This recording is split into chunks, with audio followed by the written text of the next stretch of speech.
பரிசுத்த நாமத்திற்கு மகிமை உண்டாவதாக. ஆமென். இந்த நாட்களில் கூட நாம் ஒரு புதிய தலைப்பின் கீழாக தேவனுடைய வார்த்தைகளை தியானிக்க போகிறோம். நாம் எடுத்துக்கொண்டதான தலைப்பு புது வாழ்வு. புது வாழ்வு என்று சொல்லக்கூடியதான தலைப்பின் அடிப்படையில் தேவனுடைய வார்த்தைகளை நாம் சிறிது நேரம் தியானித்து நாம் கடந்து செல்வோம். எடுத்து வாசிப்போம். வெளிப்படுத்தின விசேஷம் 21ஆம் அதிகாரம் 5ஆம் வசனம். சிங்காசனத்தில் வீற்றிருக்கிறவர் இதோ நான் சகலத்தையும் புதிதாக்குகிறேன் என்றார். பின்னும் அவர் இந்த வசனங்கள் சத்தியமும் உண்மையுமானவைகள் இவைகளை எழுது என்றார். நம்முடைய ஆண்டவர் சிங்காசனத்தின் மேல் வீற்றிருக்கிறவராம் வேதம் சொல்லுகிறது. ஆமாவா? எந்த சிங்காசனம்? எந்த சிங்காசனம் சொல்லுங்க. எந்த சிங்காசனம்?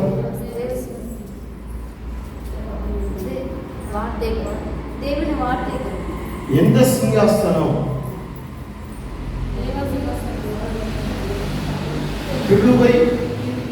கிருபாசனம்.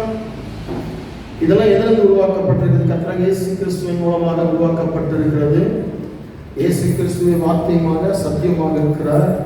அப்ப கிருபாசனம் என்று சொல்லக்கூடிய சிங்காசனத்தில் கர்த்தர் வீற்றிருக்கிறார். எப்படிப்பட்ட சிங்காசனம்? நாம் போடுகிறோம் துதி சிங்காசனம், ஆராதனை சிங்காசனம். இருக்கீங்களா? அந்த ஆண்டவரை உயர்த்தி பாடுகிற பாடல்கள், ஆராதனைகள், அவரை துதிக்கிற துதிகள் தான் சிங்காசனமாக மாறி அந்த சிங்காசனத்தில், அந்த கிருபாசனமான சிங்காசனத்தில் தேவனுடைய குமாரனாகிய இயேசு கிறிஸ்து அமர்வதை உணர்கிறோம். வேதம் சொல்கிறது, சிங்காசனத்தில் வீற்றிருந்தவர் இதோ நான் சகலத்தையும் புதிதாக்குகிறேன் என்றார். பின்னும் அவர் இந்த வசனங்கள் சத்தியமும் உண்மையானவைகள் இவைகள் எழுது என்றார். ஆமென். இருக்கீங்களா? ஹலோ, எனக்கு அன்பான தேவ பிள்ளைகளே, இந்த நாட்களிலே இந்த ஆண்டவர் கொடுக்கிற அந்த புதிய வாழ்ந்து கொண்டிருக்கிறோமா? ஆண்டவருடைய புது வாழ்வு எப்படிப்பட்டதாக இருக்கிறது? ஆண்டவருடைய புது வாழ்வு எப்படிப்பட்டதாக இருக்கிறது? 2 சாமுவேல் 7ஆம் அதிகாரம்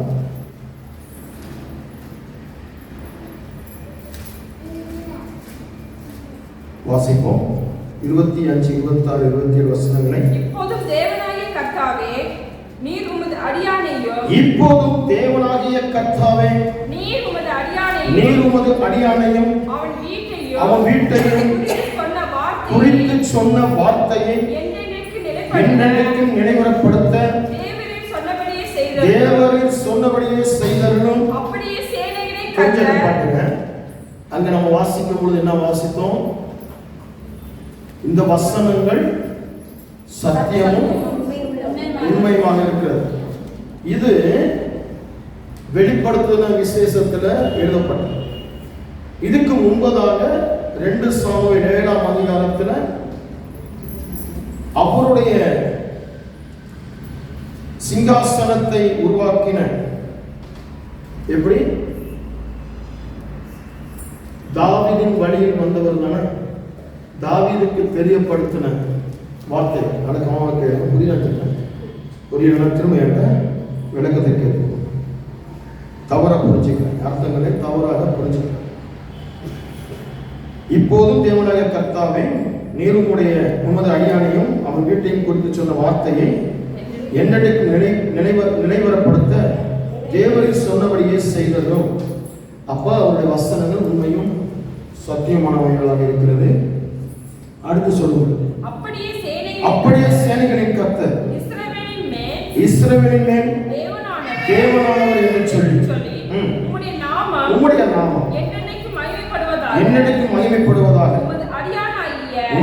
அடியானாகி பாருங்க, நல்ல பாருங்க, முதல்ல ஆண்டவரை கனப்படுத்தி உயர்த்தி அவர் வார்த்தைகளை அறிந்து நல்ல கவனம் பார்க்கணும். புது வாழ்வு அப்படின்றது வந்து பார்த்தீங்கன்னா நம்மளா கையில் எடுத்துக்கிறது கிடையாது. புது வாழ்வு அப்படின்றது வந்து பார்த்தீங்கன்னா தேவனால் நியமிக்கப்பட்டு அவருடைய குமாரனாகிய இயேசு கிறிஸ்து மூலமாக நமக்கு கொடுக்குது. ஹலோ, இன்னைக்கு நம்ம நினைப்போம், இன்னைக்கு புதுசாக ஒரு வேலை வந்த உடனே, கொஞ்சம் பணம் வந்த உடனே, கொஞ்சம் வியாபாரம் வந்த உடனே, கொஞ்சம் பணம் வந்த உடனே, நம்ம கேட்ட இடங்களிலே கொஞ்சம் பணம் கடனாக வந்த உடனே நம்ம நினைக்கிறோம் இதுதான் புது வாழ்வுன்னு நினைக்கிறோம். வேலை வந்த உடனே, சம்பளம் வந்த உடனே, கொஞ்சம் பணம், ஒரு சின்ன வீடு, சின்ன ஒரு இடம், சின்ன ஒரு உயர்வு வந்த உடனே நம்ம என்ன இருந்தால் புது வாழ்வு அப்படின்னு நினைக்கிறோம். இது புது வாழ்வு கிடையாது. ஆண்டவர் கொடுக்குற ஒரு புது வாழ்வு இருக்கு. ஆண்டவர் கொடுக்குற புது வாழ்வு அப்படின்னா அவருடைய வார்த்தையினால அவர் சொல்றாரு, இதோ நான் சகலத்தையும் புதிதாக்குறேன். சகலத்தையும் புதிதாக்குறேன் அப்படின்னா என்ன அர்த்தம் சொன்னா, வீட்டுக்குள்ள இருக்கிற ஓட்ட உடசல் எல்லாத்தையும் புதுசாக மாற்றேன். ஓகேங்களா? எல்லாத்தையுமே புதிதாக்குகிறாரு. அப்போ இங்க சொல்லும்போது சொல்றாரு பாருங்க, உமது அடியானாகிய தாவீது வீடு.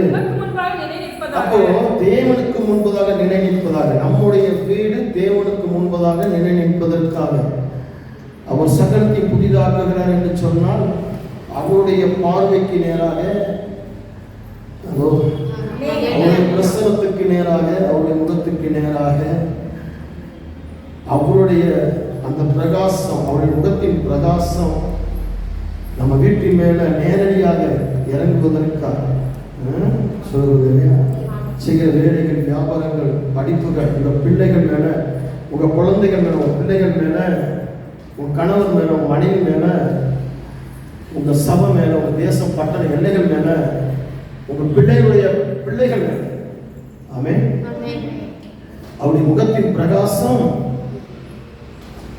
எப்படி இறங்கும் படிக்கிறார் நிலைநிற்பதற்கு. புது வாழ்வு எப்படி பார்த்தீங்கன்னா ஆண்டவர் கொடுக்கிறார் பார்த்தீங்கன்னா நேருக்கு நேராக இருக்கீங்களா. அடுத்து, உனக்கு வீடு கட்டுவேன், வீடு கட்டு என்று இஸ்ரவேலின் தேவனாகிய சேனைகளின் கர்த்தராய் இருக்கிற நீர் உமது அடியானின் செவிக்கு வெளிப்படுத்தினீர். ஆகையால் உம்மை நோக்கி இந்த விண்ணப்பத்தை செய்ய உமது அடியானுக்கு மன தைரியம் கிடைத்தது. இப்போதும் கர்த்தராகி ஆண்டவரே, நீரே தேவன், உம்முடைய வார்த்தைகள் சத்தியமும். தேவரே, உமது அடியானுக்கு இந்த அடியானுக்கு இந்த நல்ல விசேஷங்களை வாக்குத்தத்தம் பண்ணினீர். போதும் இருக்கீங்களா? இப்ப ஆண்டவர் சொல்றாரு, இப்ப 21:5 வாசிப்போம். இதோ சகலத்தையும் புதிதாக்குகிறேன் அப்படின்னு சொன்னவர் சிங்காசனத்தில் வீற்றிருந்தவர். ஆமென். சிங்காசனத்தில் வீற்றிருந்தவர், சிங்காசனத்தில் தங்கியிருந்தவர், சிங்காசனத்தில் அமர்ந்திருந்தவர். ஆமென். அவர் சொல்றாரு, இந்த சத்தியம், இந்த வசனங்கள் எல்லாம் சத்தியம் உண்மையானது அப்படின்றாரு. அவர் கொடுத்த அந்த வசனங்கள் சத்தியம் உண்மை எப்படி நிலைவரப்படுகிறது. அப்போ ஆண்டவர் கொடுக்கிற புதிய வாழ்வை இன்னைக்கு ரட்சிக்கப்பட்டிருக்கிறோம், ஞானஸ்தானம் எடுத்திருக்கிறோம், சபைக்கு போகிறோம், பாடுறோம், துதிக்கிறோம், உபவாசிக்கிறோம், ஜெபம் பண்றோம், எல்லாம் பண்றோம், ஒயிட் அண்ட் ஒயிட் போடுறோம், எல்லாம் பண்ணிக்கிட்டு இருக்கிறோம். ஆனால் புது வாழ்வு வாழ்கிறோமா? புது வாழ்வு நம்ம வாழ்ந்து கொண்டிருக்கிறோமா? புது வாழ்வு வாழ்ந்து கொள்கிறோமா? இன்னும் பழைய வாழ்க்கையிலேயே இருக்கிறோமா? இது எத்தனை பேருக்கு புரியுது? எத்தனை பேருக்கு இது புரியுது அப்படின்றது தெரியல. புது வாழ்க்கைக்குள்ள இருக்கிறோமா? புதிய வாழ்க்கை வாழ்ந்து கொண்டிருக்கிறோமா? அல்லது இன்னைக்கும் பழைய வாழ்க்கைக்குள்ள தான் நடத்தி கொண்டிருக்கிறோமா? 1 பேதுரு 4 அதிகாரம் 3வது வசனம் மற்றும் 7வது வசனம். 1 பேதுரு 4ஆம் அதிகாரம் சென்ற வாழ்நாள் 3ஆம் வசனம். சென்ற வாழ்நாள் காலத்திலே In the first Peter chapter 4 verses 3 and 7 கவனமாக உன்னிப்பாக படிச்சு கேளுங்க. சென்ற வாழ்நாள் காலத்தில் சென்ற வாழ்நாள் காலத்திலே நாம் புறஜாதிகளுடைய இஷ்டத்தின்படி நடந்து கொண்டது போதும் அப்பொழுது நாம் காம விகாரத்தையும் துர்இச்சைகளையும் நடப்பித்து மதுபானம் பண்ணி களியாட்டு செய்து வெறிகொண்டு அருவருப்பான விக்கிரகாராதனை செய்து வந்தோம்.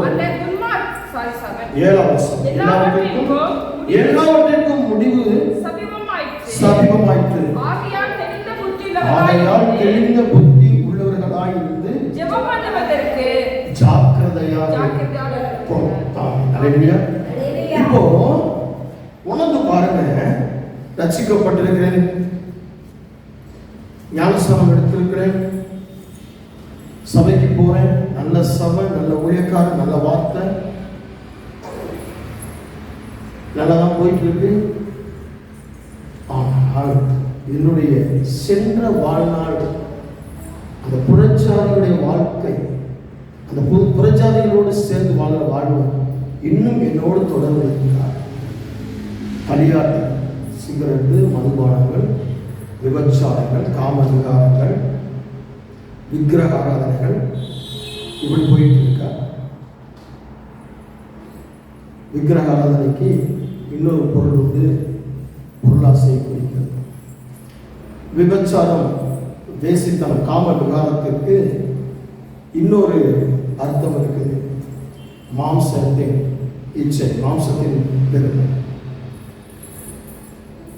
புரியுதா? எப்படி இன்னொரு கணவன் மேல், இன்னொரு மனைவி மேல், இன்னொரு மனுஷன் மேல், நமக்கு உரிமை இல்லாதவர்கள் மேல் எப்படி நம் இச்சையாக காம விகாரம் கொள்கிறோமோ, அதே போல மற்றவனுடைய பொருள் மேல, மற்றவனுடைய ஆஸ்தி அந்தஸ்து மேல நாம் ஆசை வைக்கிறோம்னா அதுவும் விபச்சாரம், வேசித்தனத்தை புரியுது. இருக்கீங்களா? இல்லையா? அப்போ ஆண்டவர் சொன்ன வாக்குத்தத்தம் எங்கே நிறைவேறுகிறது? வாக்குத்தத்தம் நிறைவேறாமல் போவதற்கான காரணம் இன்னைக்கு நம்ம எல்லாம் எப்படி இருக்கோம்? சென்ற வாழ்நாட்கள்லாம் வாழ்ந்து கொண்டிருக்கிறோம். இன்னும் புதுசாக அதற்கு காரணம் என்ன? யாராவது கண்டுபிடிச்சிங்களா? யாராவது அதுக்கு தெரியணும். இன்னும் நான் பழைய வாழ்க்கை வாழ்ந்து கொண்டிருக்கேன். ரட்சிக்கப்பட்டவன் என்று வேறு பிரிக்காமல், திருமுழுக்கு பெற்று, ஞானஸ்நானம் பெற்று, கர்த்தருடைய சத்தியத்துக்குள், கர்த்தருடைய வசனங்களுக்குள் இருக்கிறேன் என்பதற்கான அந்த அறிகுறி இல்லாமல், தேவனுடைய பிள்ளை என்று சொல்லக்கூடிய அந்த தகுதி இல்லாமல், இன்னைக்கும் அந்த சென்ற வாழ்வுதான் இன்னும் வாழ்ந்து கொண்டிருக்கிறேன். யாராவது வந்தீங்கன்னா இது உணர மாட்டீங்க. நீங்க என்ன பண்ணீங்கன்னா கம்ப்ளைண்ட் பண்ணுவீங்க. எப்படி சொல்றீங்க தெரியுமா? என்ன ஆண்டவர் இப்படி பண்ணிட்டாரு, என்ன ஆண்டவர் இப்படி செஞ்சுட்டாரு, நான் அவர்கிட்ட என்ன கேட்டேன், பணம் கேட்டேன், பொருள் கேட்டேன், அது கேட்டேன், இது கேட்டேன், இதை கொடுக்க மாட்டேன், நானும் ஜெபம் பண்ணிக்கிட்டு இருக்கிறேன். இனி என் வழியை பார்க்க வேண்டியதான். வாக்கு தத்துவம்லாம் பொய்யாயிட்டு, வசனம்லாம் பொய்யாயிட்டு, அவர் எனக்கு கொடுத்த வசனங்கள்லாம் பொய்யாயிடுச்சு. கடந்த நாள் எங்களுக்கு, எனக்கும் என்னுடைய பாஸ்கமாக்கும் துணையா இருக்கும் பயங்கரமான பலவீனம் இருந்துச்சு, பெரிய பலவீனம் இருந்துச்சு. இதய கோளாறு, நெஞ்சு வலிகள் இருந்துச்சு. என் மனைவிக்கு சுகர், பிபி கொஞ்சம் அதிகமாக இருந்துச்சு. 2 பேரும் பெரிய போராட்டத்தில் இருந்தோம். என் மனைவி சொன்னாங்க, பாஸ்டமா சொன்னாங்க, கர்த்தர் நீதி உள்ளவர், கர்த்தர் சத்தியம் உள்ளவர், கர்த்தர் எனக்கு வாக்கு தத்துவம் கொடுத்திருக்கிறார், அந்த வாக்கு தத்துவம் பொய்யாகாது. ஏன் என்று சொன்னால் நான் வாழ்கிறது என்னுடைய சுயத்தினால் அல்ல, என்னுடைய பலத்தினால் அல்ல, எனக்கு கிறிஸ்து இயேசு வாழ்கிறார். நான் எந்த பாவம் செய்கிறேன், என் பிள்ளைகள் எந்த பாவம் செய்கிறேன், என் கணவன் எந்த பாவம் செய்கிறேன். அப்பொழுது இந்த நோய் எங்களுக்கு பெருசு, இந்த நோயை இப்போது எங்களுக்கு நீக்குவார். திரும்ப டாக்டர்கிட்ட போய் சொல்லும்போது டாக்டர் சொன்னாங்க, இப்போ உங்களுக்கு ஆப்ரேஷன் பண்ண வேண்டாம், இந்த மெடிசன் இப்படிப்பட்ட மெடிசனை போதும் இருக்கீங்களா? அப்போ இந்த புது வாழ்வு தேவனுடைய வசனத்தில் ஆண்டவர் சொல்லும்போது, நான் சகலத்தையும் புதிதாக்குகிறேன், வசனங்கள் உண்மையும் சத்தியமானவர்கள். அப்போ இன்னைக்கு நம்ம எப்படி வாழ்ந்து கொண்டிருக்கிறோம்? இந்த வசனத்தை பிடிக்காது. வாக்குத்தத்தம் எப்படி பிடிக்கணும்னு சொன்னா, சும்மா மாசத்துல ஒரு வாக்குத்தத்தம் கொடுத்தோம். அதனால இன்னைக்கு பாத்தீங்கன்னா, அதனாலதான் இன்னைக்கு சில ஊழியக்காரங்க வந்து பாத்தீங்கன்னா நிறைய கிண்டல் இறக்கு பண்ணுவாங்க, நிறைய கிண்டல் இறக்கு பண்ணுவாங்க. அப்படிதானே? எப்படி இறக்கு பண்ணுவாங்க? வாக்கு தத்துவத்தை ஒரு வருஷத்துக்கு ஒருக்க எடுத்து வாக்கு தத்துவத்தை எழுதுறோம் அப்படின்னா, மாசத்துக்கு ஒருக்க ஒரு வாக்கு தத்துவத்தை எழுதுறோம் அப்படின்னு சொன்னா உடனே சொல்லுவாங்க, குறி கேட்கிற மாதிரி எடுக்கிறாங்க, ஜோசியம் பார்க்குற மாதிரி சொல்றாங்க, அதெல்லாம் பொய் அப்படின்னா. அப்போ ஆபிரகாமுக்கு கர்த்தர் வாக்குத்தத்தம் கொடுத்தார், ஆபிரகாமுடைய சந்ததிக்கு கர்த்தர் வாக்குத்தத்தம் கொடுத்தார், யாக்கோபு கொடுத்தார், ஈசாக்கு கொடுத்தார், அப்படின்னா கொடுத்தாரு இல்லையா? அப்போ வாக்குத்தத்தம் கொடுக்கும்போது வாக்குத்தத்தம் அவங்களுக்குள்ள நிறைவேறியது. அப்போ வாக்குத்தத்தம் எடுக்கிறது பொய் இல்லை. நம்ம இப்போ இன்னைக்கு ஜனங்கள் என்ன பண்றாங்கன்னு கேட்டீங்கன்னா, வாக்குத்தத்தத்தை ஒரு தீர்க்க தரிசனத்தை வாக்குத்தத்தத்தை கேட்கும்போது குறி கேட்குற மாதிரி போய், ஜோசியம் பார்க்குற மாதிரி போய், ஜாதகம் பார்க்குற மாதிரி போய் கேட்கறதுனால நடக்கிறதுனால நீங்கள் நிறைய ஊழியக்காரர்கள், ஒரு சில ஊழியக்காரர்கள் இப்படியெல்லாம் இறக்கி ஏடாசி பண்ணி வாக்குத்தத்தை எடுக்காதுன்னு சொல்லி மெசேஜ் கொடுத்துருக்காங்க. கேள்விப்பட்டிருப்பீங்க. ஆமே, எத்தனை ஊழியக்காரர்கள் அந்த மாதிரி சொல்றாங்க, அது பொய்ய போயிட்டாங்க. அப்போ ஆபிரகாமுக்கு ஏன் வாக்குத்தத்தம் கொடுத்தாரு? ஏன் வாக்குத்தத்தம் நினைச்சு வாக்குத்தத்தம் என்ன, வாக்குத்தத்தை எப்படி பிடிக்கணும்? அப்போ நீங்க எப்படி பண்றீங்கன்னா, இந்த வாக்குத்தத்தங்களை ஒரு குறி, அது ஒரு ஜோசியம், ஒரு ஜாதகம் சும்மா வச்சுக்குவோம் அப்படின்ற பேருக்காக இந்த வாக்குத்தத்தங்களை நீங்க பெற்றுறதுனால நீங்க சகலத்தையும் கர்த்தர் புதுசாக்குறதுக்காக அந்த புதிய வாழ்க்கை வராது. பழைய வாழ்க்கையவே நீங்க தொடர்ந்து நீங்க செய்யறதுனால, அந்த பழைய வாழ்க்கையவே நீங்கள் நடத்தி கொண்டு அந்த பழைய வாழ்க்கைக்குள்ளேயே நீங்க போகிறதுனால இந்த புதிய வாழ்க்கையை நீங்க உணர மாட்டேங்கிறீங்க. புதிய வாழ்க்கை என்பது எப்படின்னா, கர்த்தருக்கு முன்பதாக உங்களுடைய வீடு நிலைவரமாக, நீங்க கர்த்தருக்கு முன்பதாக உங்க பிள்ளை, உங்க கணவன், உங்க மனைவி உயிரோட இருக்கிற இயேசு கிறிஸ்துவுக்கு முன்பதாக, ஜீவனுள்ள இயேசு கிறிஸ்துவுக்கு முன்பதாக, சொல்லுங்க பார்க்கலாம், ஜீவனுள்ள இயேசு கிறிஸ்துவுக்கு முன்பதாக நானும் என் பிள்ளைகளும் ஜீவனோடு இருக்கிறோம். என் பிள்ளைகள் மேல இயேசுவின் ரத்தம் பூசுகிறேன். என் பிள்ளைகள் உயிர் இயேசு உயிருக்குள் இருக்கிறது. என் பிள்ளைகள் உயிரை எந்த சாத்தாலும் மேற்கொள்ள தொட எடுக்க முடியாது. தொட எடுக்க முடியாது. என்ன என் உயிரை தொட முடியாது. அப்போ வந்து புதுவாழ்வு நான் என்னன்னு கேட்டீங்கன்னா, ஆண்டவருக்கு நேருக்கு நேராக பார்க்கறதுனால எப்படி ஒரு விஷயம் சொல்லி பாருங்க, நீங்களாம் எப்படி இருக்கீங்க அப்படின்னு சொல்லி பார்க்கும்போது வாக்குத்தத்தங்களை பிடிக்கிங்க, கையில் ரொம்ப சந்தோஷம். வாக்குத்தத்தங்கள் நிறைவேறாமல் போகிறதுக்கான காரணம் என்ன அப்படின்னா, இப்போ எப்படின்னா ஒரு மலை இருக்குன்னு வச்சுக்கோங்க, அந்த மலைக்கு முன்னாடி போய் நீங்க பார்த்தீங்கன்னா மலை தான் உங்களுக்கு பெருசா சொல்லுவதோ, ஒரு பெரிய மலை இருக்குன்னு வச்சுக்கோங்க, இந்த மலைக்கு முன்னாடி போய் நிற்கிறீங்க அப்படின்னும் போது அந்த மலைக்கு பின்னாடி இருக்கிறது எல்லாமே மறைஞ்சு போயிருக்கு, ஒரு மலை தான் பெருசா இருக்கு. அப்போ நீங்க உங்க பழைய வாழ்நாள் என்று சொல்லக்கூடிய அந்த வாழ்க்கைக்குள்ள நீங்க பெருசுபடுத்தி நீங்க நிற்கும் பொழுது, அந்த பழைய வாழ்க்கைக்குள்ள நிற்கும் களியாட்டுகள், குடி, களி, பெரியாட்டம், விக்கிரகாராதனை, இதெல்லாம் உங்களுக்கு முன்பதாக இருக்கும் பொழுது, அது பெருசா இருக்கும் பொழுது, அதுக்கு பின்னாடி இருக்கக்கூடிய அந்த புது வாழ்வின் ஆசீர்வாதம் உங்களுக்கு தெரியாது. அதை நீங்க பார்க்க முடியாது, அதை பெற்றுக்கொள்ள முடியாது. இப்போ அந்த மலை மேல ஏறி நிற்கும் பொழுதுதான் மலையை சுத்திலும் இருக்கிற செடி கொடி மரம் வானம் பூமி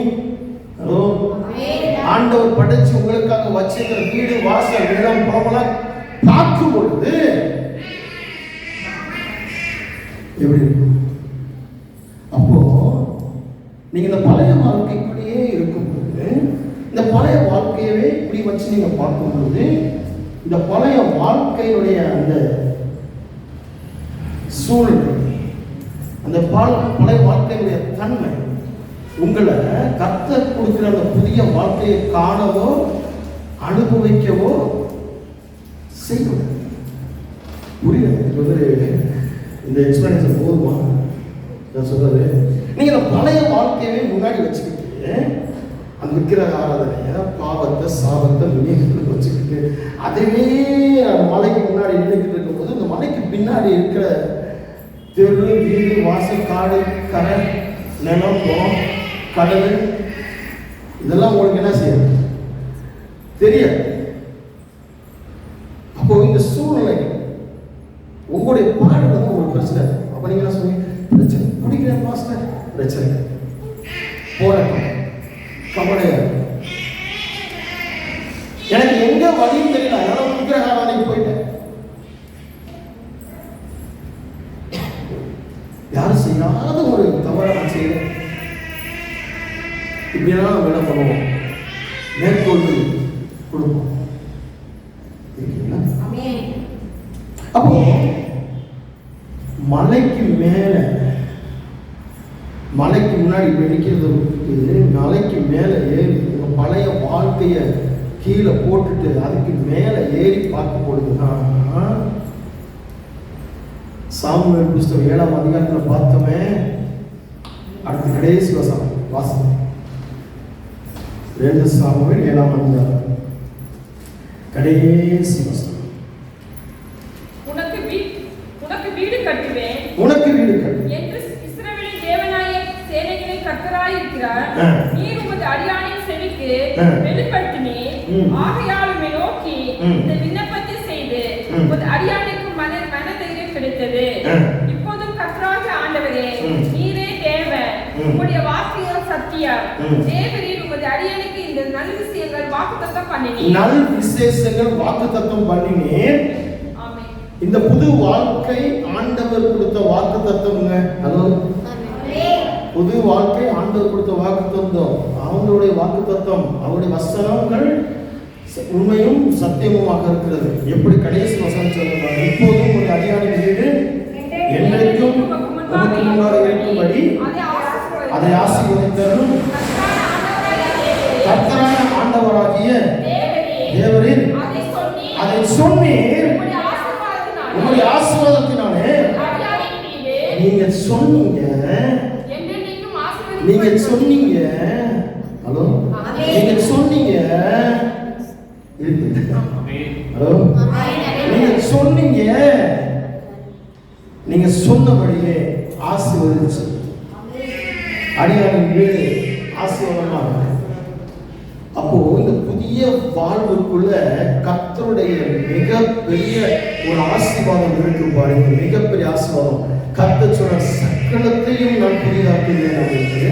அப்போ எல்லாவற்றிலும் வீடு, வேலை, வியாபாரம், படிப்பு, உன் பிள்ளை, உன் பிள்ளையுடைய பிள்ளை, பேர பிள்ளை, கொள்ளு பேர, கொள்ளு பத்தி, உன் கொள்ளு பாட்டி, தாத்தா எல்லாம் உன் பிள்ளையோட பிள்ளைங்க. ஆனா நம்ம என்ன பண்றோம்? செய்வனைகள், மந்திரங்கள், ஜாதகம், குறி கேட்கறது, முகமாத்து பண்றது, விக்கிரகாராதனை பண்றது, குடி களி வெறி ஆட்டங்கள், இப்படி ஆட்டம் போட்டு சுத்தி தெரிஞ்சு இன்னும் சுத்தி தெரிஞ்சுக்கிறோம். புதிய வாழ்க்கையை பெற்றுக்கொள்ளாதவங்களுக்கு இன்னும் பழைய வாழ்க்கைக்குள்ள, அந்த பழைய வாழ்க்கையினுடைய நினைவுகளுக்குள்ள, அந்த பழைய வாழ்க்கையினுடைய யோசனைகளுக்குள்ள, அந்த பழைய வாழ்க்கையினுடைய நீங்க அவங்க சொல்லும்போது பார்த்தீங்கன்னா, நான் எப்படி என்ன தெரியுமா ஒரு காலத்துல, நான் எப்படி என்ன தெரியுமா ஒரு காலத்துல, இன்னைக்கும் அந்த பழைய நினைவுகளை ஓட்டிக்கிட்டே காலத்தை ஓட்டிக்கிட்டு இருக்கோம். கர்த்தர் புதிய வாழ்க்கையை உனக்கு முன்பதாக வச்சிருக்கிறாரு. அந்த மலை மேல ஏறி பார்க்க மாட்டேங்க. மலை மேல ஏறி பார்க்கும்போது நீரோடைகள், காடு, தோட்டம், மரம், செடி, கொடி, வீடு, வாசல், நிலம், போலாம் இருக்குங்க.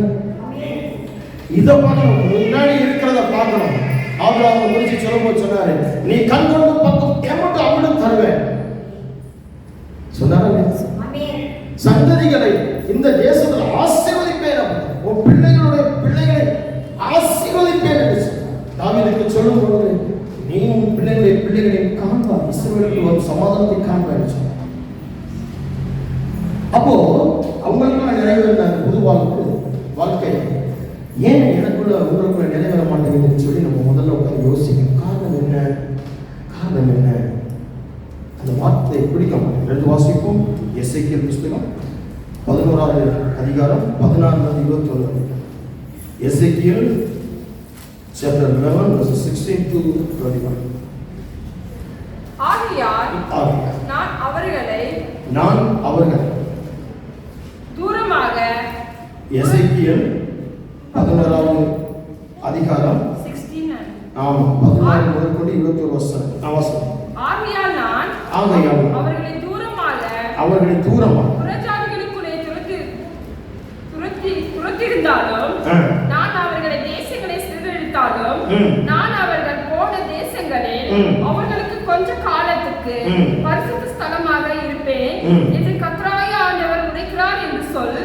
ஆதலால் நான் உங்களை ஜனங்களிலிருந்து சேர்த்து நீங்கள் சிதறடிக்கப்பட்ட தேசங்களில் இருந்து உங்களை கூட்டிக் கொண்டு இஸ்ரவேல் தேசத்துக்கு உங்களுக்கு கொடுப்பேன் என்று கர்த்தராகிய ஆண்டவர் உரைக்கிறார் என்று சொல்லு. அவர்கள் அங்கே வந்து அதில் சீ என்று அழைக்கப்படத்தக்கதும்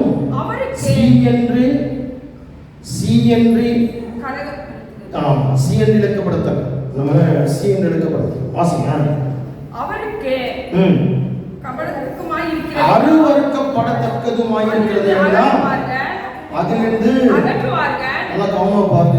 புது வாழ்வு உங்களுக்குள்ள வேண்டும் என்று சொன்னால் சி என்று இணைக்கப்பட்ட காரியங்களை உங்களிடத்திலிருந்து எடுத்து போடணும். இரண்டாவது, உங்களுடைய அருவருப்புகளை உங்களிடத்திலிருந்து பிரித்து எடுக்கணும்.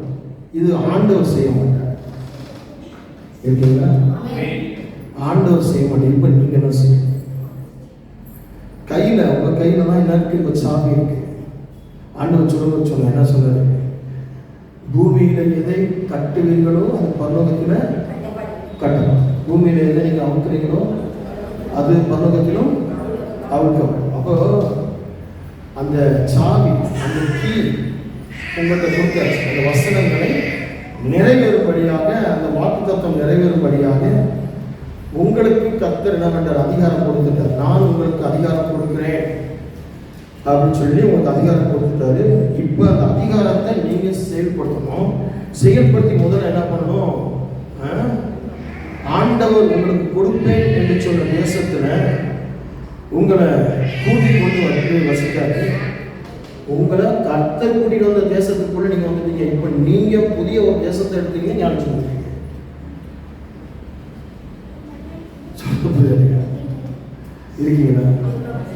இருக்கீங்களா? தேசம் ஒரு தேசத்துக்குள்ள உங்க வேர் பிடிச்சி கர்த்தர் அழைச்சி கொண்டு வந்துட்டாரு அப்படின்னா இதுதான் உங்க தேசம். இன்னும் ஒரு தேசத்துக்குள்ள நீங்க போவீங்கன்னு சொன்னா, அந்த தேசத்தை விட்டு அந்த இடையை விட்டு நீங்க போவீங்கன்னு சொன்னா அழைச்சி போவீங்க. ஏன்னா இஸ்ரவேலுக்கு கொடுத்த வாக்குத்தத்தம், இஸ்ரவேலுக்கு கொடுத்த வாக்குத்தத்தம் உங்களுக்காக ஒரு பரிசுத்த பூமி. கடனால ஒரு கொஞ்ச நாளைக்கு முன்பதாக நான் உட்கார்ந்து யோசித்து ஒவ்வொரு தேசத்திலையும் ஒவ்வொரு விதமான அடிப்படை, குண்டுகளினால் பாதிப்பு, தண்ணியினால் பாதிப்பு, வெள்ளத்தால் பாதிப்பு. இதே கர்நாடக மாநிலத்தில் கூட ஒவ்வொரு இடங்களில் தண்ணி, மழை, இடினால பாதிப்பு இதெல்லாம் பார்க்கணும். இந்த கர்நாடகாவில் கூட இப்போ கொள்ளை நோய் COVID-19 அப்படின்னு சொல்லி எங்கெங்கெல்லாம் தாக்கப்பட்டிருக்குன்னு சொல்லிப்பாங்க. அப்போ இதெல்லாம் தாக்கும்பொழுது பக்கத்து தேசங்கள், பக்கத்து ஊர்கள், பக்கத்து எல்லைகள் எல்லாம் பார்க்கும்பொழுது அப்போ நம்ம இருக்கிற எல்லையில ஒரு கட்டுப்பாடு, ஒரு பாதுகாப்பு கற்றுக் நான் வீட்டில் சொல்லி என்னுடைய பாஸ்டர் மாட்ட பிள்ளைகளை சொல்லி கர்த்தர் எப்படி நம்மளை வளர்த்தி நடத்திருக்கிறது பாருங்க. பாதுகாப்பாக ஒரு வளையம் போட்டு நம்ம ஒரு காலத்தில் ஏன் இந்த இடத்துக்கு வந்தோம், ஏன் இந்த தேசத்துக்கு வந்தோம், இந்த தேசத்தில் வந்து இப்படி ஆகிட்டோமே, இப்படி இழந்து போயிட்டோமே, இப்படி அனுபவிச்சிருக்கணுமே அப்படின்றத விட ஒரு பாதுகாப்பு கற்றுக் கொடுத்துக்கிறார். சில ஊர்களை பார்க்கும்போது, சில நாடுகளை பார்க்கும்போது, சில மாநிலங்களை பார்க்கும்போது, சில இடைகளை பார்க்கும்போது நம்ம இருக்கிற தங்கி இருக்கிற நம்முடைய இடைகளுக்கு கர்த்தர் கொண்டு வந்தது சரிதான். அப்ப நம்ம இந்த தேசத்தை விட்டு போக எத்தனை பண்ணக்கூடாது, நினைக்கக்கூடாது, யோசிக்கக்கூடாது. அப்போ இதுல கொண்டு நம்மளை கூட இந்த இடத்துல நம்ம நின்று ஜெயிக்க கர்த்தர் கிருபை செய்வார். ஜெயம் அளிக்கிறவர் நான் சொன்னேன். அப்போ நமக்குள்ள இருக்கிற அந்த பழைய வாழ்வு சீ என்று இழைக்கப்பட்டது அருவருப்பான காரியங்களை நம்ம எடுத்து போடணும்.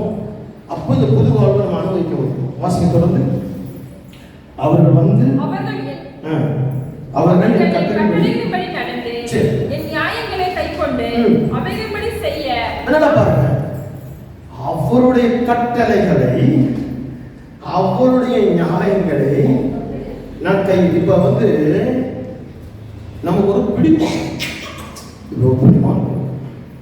ஒரு மனைவி இருக்கிறான்னு வச்சுக்கோங்க, ஒரு கணவன் இருக்கு, கல்யாணம் முடிச்சு ஒரு ஊருக்கு கூட்டிட்டு வந்துட்டாங்கன்னா, கல்யாணம் முடிச்சு பல வருஷம் ஆன பிறகு அந்த மனைவி சொல்லுவா, என்ன சொல்லுவா,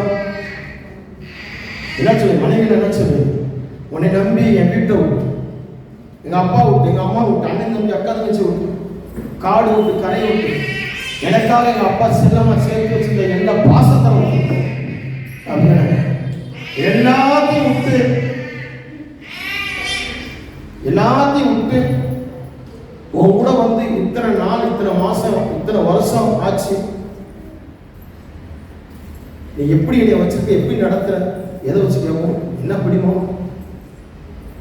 என்ன பிடிமோ, மனைவி என்ற உரிமை, கணவன் என்ற உரிமை, மனைவி என்ற அதிகாரம், கணவன் என்ற அதிகாரம் இருக்கீங்களா? அப்ப அந்த அதிகாரம் எதுல சொல்றது? அந்த கணவன் உங்களுக்கு கட்டின பெரியவர்கள் முன்னிலையில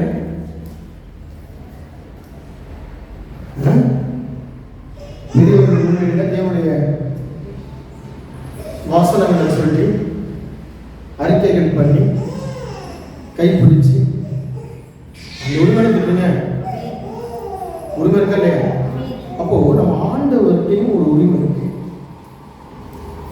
எப்போ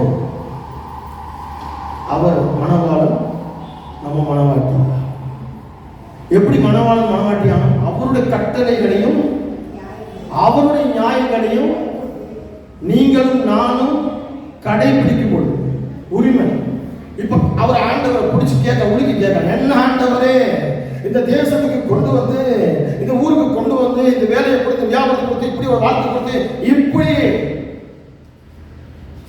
தோல்வி அடைஞ்சிட்டேன் அப்ப உடுக்கலாமா? உடுக்கலாம். ஆனா அவர் கட்டு இல்லை. யார் சொல்லுங்க? சத்தியத்தை சத்தியமா கேட்கணும். சத்தியத்தை கேட்காம ஒன்றும் பழைய வாழ்க்கையில இருக்கு. அதனாலதான் சத்தியத்துக்கு விரோதமா நீங்க பேசுறீங்க. அப்போ உழுக்கிறதுக்கு உரிமை எப்போ அவர் கட்டளைகள் படி நடந்து, அவர் நியாயப்படி நடந்து நமக்கு மீது வந்தால் அவரை கேட்கலாம். எனக்கு ஒரு பதில் சொல்லணும் ஆண்டவரே, கேட்க நமக்கு உரிமை இருக்கு. ஏன்னா நீங்கள் நான் அவருடைய மனவாட்டி, அவர் நமக்கு மனவாளன். அவர் கொடுத்த உரிமை, அதிகாரம், அவருடைய கட்டளை, நியாயம். ஆனால் அவருடைய கட்டளை நியாயங்களை நம்ம பிடிக்காதபடி நம்முடைய உலக பிரகாரமான சென்ற வாழ்நாட்களிலே வாழ்ந்து கொண்டு ஒரு பேருக்காக ரசிக்கப்பட்ட, ஒரு பேருக்காக ஞானஸ்நானம், ஒரு பேருக்காக சர்ச்சுக்கு வந்து ஒட்டி ஒட்டாமல், அப்படியே பட்டு படாமல், அப்படியே மேலாக பூசி போனால் நமக்கு வரக்கூடிய பிரச்சனைகள், போராட்டங்கள்ல அவரை பார்த்து நம்ம கேட்க முடியாது. ஏன் ஆண்டவரேன்னு சொல்லி கேட்கறதுக்கு நமக்கு அதிகாரம் கிடையாது. ஏன்னா அவர் சொன்னபடி நம்ம நடக்கல, அவர் சொன்னபடி நம்ம பின்பற்றல, அவர் சொன்னபடி நம்ம எதையுமே எல்லாமே நம்முடைய யோசனைகள் மானசீகமாக, சுயமாக, சாத்தான் சொன்னபடியெல்லாம் கேட்டு நம்ம நடந்து கொண்டு இருக்கிறோம். மகன் சொன்னா, மகன் சொன்னா, அப்பா சொன்னா, அம்மா சொன்னா, பாட்டி சொன்னா, தாத்தா சொன்னா, முதலாளி சொன்னா, தொழிலாளி சொன்னான்னு சொல்லியே காலத்தை ஓட்டிக்கிட்டு இருக்கோம். எங்கேயாவது ஒரு இடத்துல உங்கள் வேலையிலையோ உங்கள் வியாபாரத்திலையோ உங்கள் வீட்டுக்குள்ளேயோ உங்கள் படிப்புகள்லையோ உங்கள் வாழ்நாட்களையும் ஆவிக்குரிய வாழ்க்கை ஆண்டவர் இதை சொன்னார், இப்படி செய்யலையா? இந்த மெசேஜை நீங்கள் கேட்டு வந்து இந்த வாரம் இந்த மெசேஜ் கேட்டேன், இப்படிப்பட்ட ஒரு மெசேஜ் நான் பைபிள் படித்தேன், பைபிளை இப்படி வார்த்தை செஞ்சு இப்படி நடந்துக்கணும், இப்படி நடந்தது ஒரு காரியத்தை ஒரு விசேஷத்தை நிறைவேற்ற நல்ல விசேஷத்தை நிறைவேற்றணும்னு சொல்லி இன்னைக்காவது நீங்கள் பாடுபடுறீங்களா? அப்போ இந்த மலைக்கு முன்பதாகத்தான் நீங்கள் நிற்கிறீங்க ஒழிய, அந்த பழைய வாழ்க்கைக்கு முன்பதாக நிற்கிறீங்க ஒழிய, அந்த பழைய வாழ்க்கை கீழே போட்டு மேலே ஏறி ஆண்டவர் கொடுக்குற புதிய வாழ்க்கை ஆண்டவர் சொல்றாரு, சகலத்தையும் நான் புதிதாக சகலத்தையும் புதிதாக அப்படின்றாரு. அந்த புதிய வாழ்க்கையை நீங்க என்ன பண்ண மாட்டேங்கிறீங்க, பார்க்க மாட்டேங்கிறீங்க. அந்த புதிய வாழ்க்கையை பெற்றுக்கொள்ள மறுக்கிறீங்க. அந்த புதிய வாழ்க்கைக்குள்ள போகணுன்ற ஒரு வாஞ்சை ஒன்று இருக்க மாட்டேங்குது. நமக்கு எது கிடைச்சா போதும், உங்க சுயத்தினால கிடைக்கும், உங்க பெருமையினால கிடைக்கும், உங்க பலனால் கிடைக்கும், உங்களுடைய மாம்சத்துக்கு கிடைக்கும், சாத்தான் கொடுத்து ஏமாத்தணும், இதெல்லாம் பெற்றுக்கொண்டு இந்த வாழ்க்கை போதுண்டா சாமின்னு சொல்லி வாழ்ந்துட்டு இருக்கீங்க. இன்னும் ஆண்டவர் கொடுக்குறாங்க. அப்போ யாக்கோபு இருக்கான்னு பாருங்க. யாக்கோபு வந்து பாத்தீங்கன்னா நல்ல உலக பிரகாரம் வாழ்க்கை நல்லா தான் இருக்கிறான், ஆஸ்தி அந்தஸ்து நல்ல வீடு வாசல் தான் இருக்கிறான், நல்லா தான் இருக்கிறான். அவன் சொல்றான், இது பார்த்தா எனக்கு கர்த்தர் கொடுக்குற ஆசீர்வாதம், ஆண்டவருடைய காலை பிடிச்சி என்னை ஆசீர்வதி, நீர் ஆசீர்வதிக்கிற ஆசீர்வாதத்தை கொடுக்கிற வரைக்கும் நான் உன்னை இந்த இடத்தை விட்டு போக விட மாட்டேன். ஏன் தெரியுமா? ஏன் தெரியுமா? ஏன் அப்படி உரிமையாக கேட்டான்? ஆண்டோடைய கட்டளைகளை, ஆண்டோடைய நியாயங்களை, இப்படிதான் செய்யணும், இப்படிதான் போகணும், இப்படிதான் வரணும்னு சொன்னேன். அதை கேட்டு அப்படியே நடந்து அப்படியே செயல்பட்டான். அதனால அவனுக்கு காலை பிடிச்சி கேட்க உரிமை இருந்துச்சு, நிற்க வச்சு கேட்க உரிமை இருந்துச்சு. இன்னைக்கு நம்ம ஆண்டவரை பார்த்து நமக்கு கேட்க உரிமை இல்லை. ஆண்டவரே, ஏன் இந்த தோல்வி, வேலையில, வியாபாரத்தில், படிப்புல, வாழ்க்கையில ஏன் இப்படி கஷ்டம், நஷ்டம், துக்கம், துயரம் அப்படின்னு கேட்க முடியல. உயிரான இயேசுவே, உங்களை பார்த்து என்னால பேச முடியல, ஜெயிக்க முடியல. காரணம், அதிகாரத்தை இழந்து போயிருக்கோம். ஆண்டவர் கொடுத்த அதிகாரத்தை இழந்திருக்கோம். எப்படி ஒரு கணவன் மனைவிக்கு அதிகாரம், இத்தனை வருஷம் வாழ்ந்திருக்கிறேன், உன்னை கேட்கறதுக்கு எனக்கு உரிமை இருக்கு, புருஷனை பார்த்து கேட்கறதுக்கு எனக்கு உரிமை இருக்கு, எனக்கு இது வாங்கி கொடு, எனக்கு அது வாங்கி கொடு. ஒரு கணவன் வந்து ஒரு மனைவி கேட்கும், எனக்கு ஒரு மோதிரம் வாங்கி கொடு, எனக்கு ஒரு இடம் வாங்கி கொடு, எனக்கு ஒரு வீடு கட்டி கொடு, எனக்கு ஒரு பட்டுச்சேலை வாங்கி கொடு, எனக்கு கல்யாண நாள் வருது, எனக்கு பிறந்த நாள் வருது, எனக்கு ஒரு பட்டுச்சேலை வாங்கி கொடு. உரிமை என்ன இருக்கு? எந்த உரிமை? அவன் தாடி கட்டிருக்கான், நீதியின் படியும் நியாயங்களின் படியும் தேவனுடைய கட்டளைகளின் படியும் அந்த அதிகாரம் இருக்கு. அதே போல ஆண்டவர்கள் கேட்கணும், எனக்கு இதை கொடுங்க. இன்னைக்கு நீங்க கேட்கறதுலாம் கிடைக்காம இருக்கிறது காரணம், உங்களுடைய வாழ்க்கை, அந்த பழைய வாழ்க்கை, அந்த சி என்று நினைக்கப்பட்ட அந்த அருவருப்பான வாழ்க்கை உங்களுக்குள்ள இருக்கிறதுனால ஆண்டவர் கொடுக்கிறதை உங்களால் பெற்றுக்கொள்ள தடை. தொடர்ந்து வாசிப்போம். அவைகளின்படி செய்ய நான் அவர்களுக்கு ஏக இதயத்தை தந்து, அவைகளின்படி செய்ய நான் அவர்களுக்கு ஏக இதயத்தை தந்து, அவர்கள் உள்ளத்தில் புதிய ஆவியை கொடுத்து. நல்ல கவனமா பாருங்க. ஆண்டவர் சொல்றாரு, ஏகமான இருதயத்தை, நல்ல இருதயத்தை, புதிய ஆவி. ஆண்டவர் வந்து பாத்தீங்கன்னா உங்களுக்கு புதிய வாழ்க்கையை தூக்கி, இந்தடா புது வாழ்க்கை புரியா அப்படின்னு சொல்லி உடனே தூக்கி கொடுக்க போறோம். முதல்ல என்ன பண்றாரு? உங்களை உணர வைக்கிறார், உணர்த்த வைக்கிறார், உணர்வின் ஆவியை உங்களுக்கு வைக்கிறார். ஆண்டவர் எப்படிப்பட்டவர்னு சொல்லி பார்க்கறது, ஆண்டவர் எப்படிப்பட்டவர்னு சொல்லி பார்க்கறது. ஆனா நீங்க ஆண்டவர் எப்படிப்பட்டவர்னு சொல்லி பார்க்கவே மாட்டேன்றீங்க. எப்ப பார்த்தாலும் உங்க சூழ்நிலையை தான் பார்க்கணும். ஜெபம் பண்ணும்போது கூட பாத்தீங்கன்னா ஆண்டவர்கிட்ட போய் உங்களுடைய சூழ்நிலைகளை தான் சொல்லுங்க. இவ்வளவு கடை இருக்கு ஆண்டவரே, இவ்வளவு கடை இருக்கு ஆண்டவரே, அவ்வளவு போராட்டம் இருக்கு, இவ்வளவு போராட்டம், அந்த சண்டை இருக்கு, இந்த சண்டைக்கு, அந்த வம்பு இருக்கு, இந்த வம்புக்கு, இந்த நோய் இருக்கு, அந்த நோய் இருக்கு. அப்போ அவர்கிட்ட போய் உங்க சூழ்நிலைகளை தான் சொல்றீங்க. நீங்க அந்த சூழ்நிலையில வெளியே வர்றதுக்கு அவர் காட்டுற வழியவோ அவரையோ நீங்க தெரிய மாட்டேங்குது, உங்களுக்கு அவரை பார்க்க மாட்டேங்க. சொல்ல புரியுதா இல்லையா? அப்போ அவர்கிட்ட போய் உபவாசம் பண்ணி எனக்கு வந்து அலர்ஜி இருக்கு, எனக்கு வந்து அது இருக்கு, எனக்கு இது இருக்கு, நான் வேலைக்கு போக முடியாது, வேற பயங்கரமான பாடுகள் இருக்கு, நிறைய வேலை இருக்கு, நான் ஒருத்தன் தான் போய் வேலை செய்யணும், எனக்கு இப்படிப்பட்ட அப்போ நம்ம இதைத்தான் நம்ம சொல்லவே ஒழிய ஆண்டவர் கொடுக்குற அந்த புதிய இதயம். சங்கீதக்காரன் 51வது சங்கீதம் வாசிங்க. 51வது சங்கீதம் 51வது சங்கீதம் என்ன மாதிரியான ஆவி, எப்படிப்பட்டதான இதயத்தை அவன் கேட்கிறான். முதல்ல வாசிங்க சிஸ்டர், எங்க வாசிங்க? 7ல வாசிங்க. நல்ல கவனம் பாருங்க. ஈசோப்பினால் என்னை சுத்திகரிக்கும், அப்பொழுது நான் சுத்தமாவேன், என்னை கழுவி அருளும். நல்ல கவனம் பாருங்க. நான் கேட்கிற விஷயம், ஆண்டவர்கிட்ட போய் கேட்கிற விஷயம், என்னை ஆண்டவரே ஈசோப்பினால கழுவுங்க, சுத்தம் பண்ணுங்க, அப்பொழுது நான் வெண்மையாவேன், பனியை போல படிச்சுன்னு ஆயிடுவேன். இப்படிதான் ஆண்டவர்கிட்ட கேட்கணும். ஆண்டவர்கிட்ட போய் கேட்கும் பொழுது, ஆண்டவரே என் சுயத்தை, என் மாம்சத்தை நான் சிலுவையில் அடைகிறேன், என் எண்ணங்கள், என் சிந்தனை, யோசனை, நினைவு, கற்பனை, வாய் வார்த்தைகள் நான் சிலுவையில் அடைகிறேன், உன் ரத்தத்தினால கழுவும், என் இதயம் காவல் வையும், என் வாய்க்கு காவல் வையும் என்று சொல்லி ஆண்டவருக்கு எழுதுகிறார்.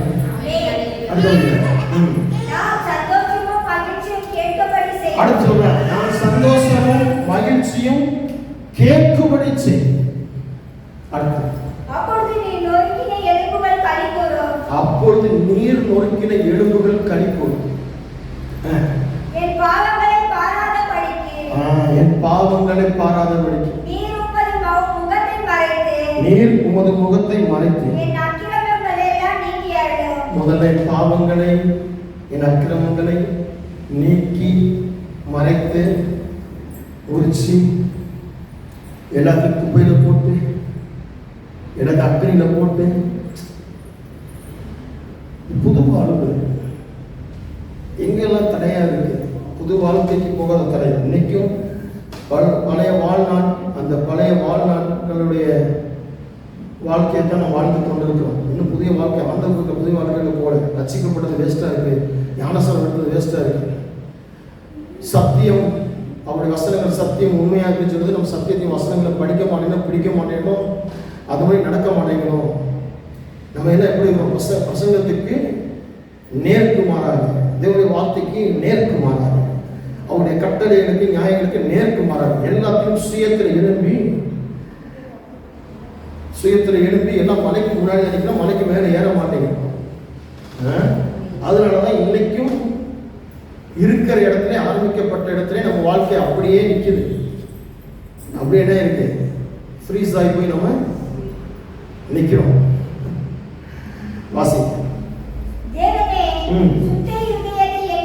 சுத்த இருதயத்தை என்னிலே சிருஷ்டி. நான் சொல்றேன், தேவனே சுத்த இருதயத்தை என்னிலே சிருஷ்டியும், நிறைவான ஆவியை உணர்ந்து உணர்ந்து உணர்ந்து.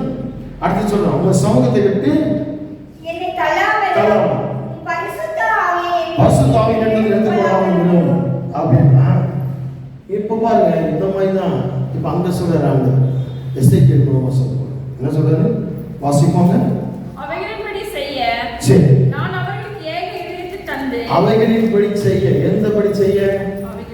எவைகளின்படி செய்ய? நம்ம பாவத்தை நீக்கி, நம்ம அசுத்தங்களை நீக்கி, நம்மளே உணர்ந்து, இது அசுத்தம், இது கர்த்தருக்கு பிடிக்காது, என் ஆண்டவருக்கு பிடிக்காது, எங்க அப்பாவுக்கு பிடிக்காது, என் ஏசப்பாவுக்கு பிடிக்காது. இப்படி பேசக்கூடாது, இப்படி நடக்கக்கூடாது, இங்க போகக்கூடாது, இங்க வரக்கூடாது. இதெல்லாம் எனக்குள்ள இருக்கிற அருவருப்பு, இதெல்லாம் எனக்குள்ள இருக்கக்கூடிய அசுத்தம், இதெல்லாம் எனக்குள்ள இருக்கக்கூடிய அக்கிரமம், இதெல்லாம் எனக்குள்ள இருக்கக்கூடிய பாவம். இதெல்லாம் இந்த பழைய வாழ்க்கை ரட்சிக்கப்படுறதுக்கு முன்பதாக சென்ற வாழ்நாளில் நான் செய்த பழைய வாழ்க்கை. இந்த வாழ்க்கைக்கு நான் அழைக்கப்படல. இந்த வாழ்க்கை என்னை விட்டு நீக்கணும். நான் ஒரு புதிய மனுஷனாக, புதிய மனுஷியாக நான் மாறணும். கர்த்தர் எனக்காக வைத்திருக்கிற சகலத்தையும் புதிதாக்குகிறேன் என்ற புதிய வாழ்க்கைக்குள்ள நான் வரணும். அப்ப இங்கே சொல்றாங்க, உள்ளத்தில் புதிய ஆவியை கொடுத்து கல்லான இதயத்தை அவர்கள் மாசத்திற்கு எடுத்து போட்டு சரியான இதயத்தை அவர்களுக்கு தருவேன். அவர்கள் என் ஜனமாய் இருப்பார்கள், நான் அவர்கள் தேவனாய் இருப்பேன். இருக்கீங்களா? இதோடைய தொடர்ச்சி அடுத்த வாரத்தில் தொடர்ந்து பார்ப்போம். ஏன்னா எங்களை அளவுக்கு அதிகமாக நேசிக்கிற எங்கள் அன்பின் பரலோகத்தின் பிதாவே, புதுவாழ்வு என்று சொல்லக்கூடிய ஒரு தலைப்பின் கீழாக தேவனுடைய வார்த்தைகளை நாங்கள் தியானிக்க கர்த்தாவினை கொடுத்த இந்த கிருபையான நேரத்துக்கு நன்றி செலுத்துகிறோம். எங்களுக்குள்ள இருக்கிற அந்த சீயம் நினைக்கப்பட்ட எங்களுக்குள்ள இருக்கக்கூடிய அருவருப்பான அக்கிரம பாவங்களை எங்களுக்குள்ள இருக்கக்கூடிய அந்த கல்லான இதயங்களை நாங்கள் இன்னைக்கு எங்களை விட்டு அகற்றுகிறோம். நாங்கள் எங்கள் சூழ்நிலைகளை பார்த்து சூழ்நிலைகளை பெருசாக்கி எங்கள் சுயத்திலிருந்து வரக்கூடிய அந்த பலத்தையுமே நாங்கள் பெருசுப்படுத்தி அதிலே வாழ்ந்து கொண்டு அதுக்குள்ள சூழ்நிலையை பார்த்து கொண்டிருந்து அதிலே வாழ்ந்து கொண்டிருக்கிறோம். ஆகவே இந்த சென்ற வாழ்நாட்கள் அந்த பாவமான வாழ்க்கையும் சாபமான வாழ்க்கை விட்டு வெளியே வந்து புதிய வாழ்க்கைக்கு தேவையான உங்களுடைய வசனங்களை நம்ம பிடிக்க எங்களை ஆண்டவரே இந்த நாட்களிலே எங்களை வழிநடத்தும். உங்களுடைய பிரசனம் எல்லா புதிய நாமங்களை எல்லாம் உங்களுக்கு செலுத்துகிறோம்.